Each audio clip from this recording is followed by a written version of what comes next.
harm in that." "Course not." Rose smiled eerily at him. "But you're here, aren't you?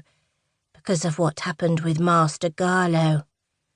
Scowling, Noel jutted out his chin. The prank didn't hurt anyone. It was harmless. All Noel had done was convince a group of boys to splash ink on the teacher's garments in the clothes press, whilst Noel distracted Garlow outside his rooms, using some nonsense questions about Latin verb declension.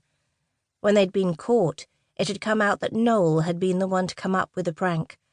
The other boys had been flogged, but this special punishment had been given to Noel, who lost a half-holiday to languish in this infernal library. "Do you know how much togs cost, Claire?" McCameron asked. Noel snorted, then, "I don't, in truth." "It's at least 3 months' wages." This astonishing statement came from the usually timid Holloway. A flush stained Holloway's cheeks, but he continued. "Master Garlow's clothes were already threadbare. I noticed his cuffs and collars are frayed." "So it's a benefit the Beak has to buy new things," Noel said, though uncertainty wound down his back. It was a new sensation, and he didn't care for it. A few months' pay is a trifle.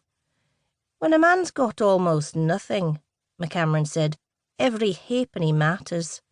I know this. Second son, remember?" He tapped his chest.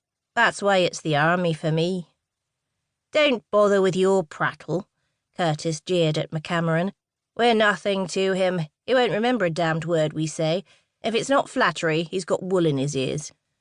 It felt as though someone had hit the back of Noel's head with a shovel. Everyone, even his father and younger siblings, continually praised him. Not these 4 boys. "I don't understand." Noel got to his feet and looked at each of the boys in turn. "Why are you saying this to me? Don't you want to be my friends? Like everybody else." McCameron surprised Noel by grinning at him. "If you're looking for arse-lickers, seems like you won't find any here." "Every society has a ruler," Holloway stammered, "and every ruler needs honest counsel." "Or else he finds himself with a knife in his back," Curtis guffawed. "How about it, Claire? You going to take the batting out of your ears, or are you going to—" He mimed getting stabbed from behind, gurgled, and slumped over his desk. Rose snickered, and Noel got to his feet and looked at the boys. He hadn't realised it when he'd walked into the library this morning, but perhaps these very different blokes might be precisely what he needed. Chapter 1. Wiltshire, England, 1817. Jessica McGales didn't thrive on chaos, but she certainly knew how to manage it.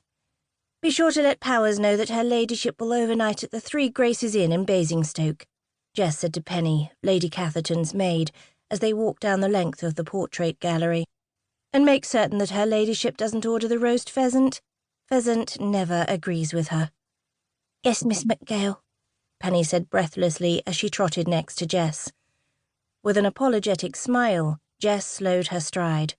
She forgot sometimes that other people didn't move as quickly as she did, or with the same intensity of purpose. "The stay in London will be brief," she continued without consulting the small notebook she kept in her apron's pocket.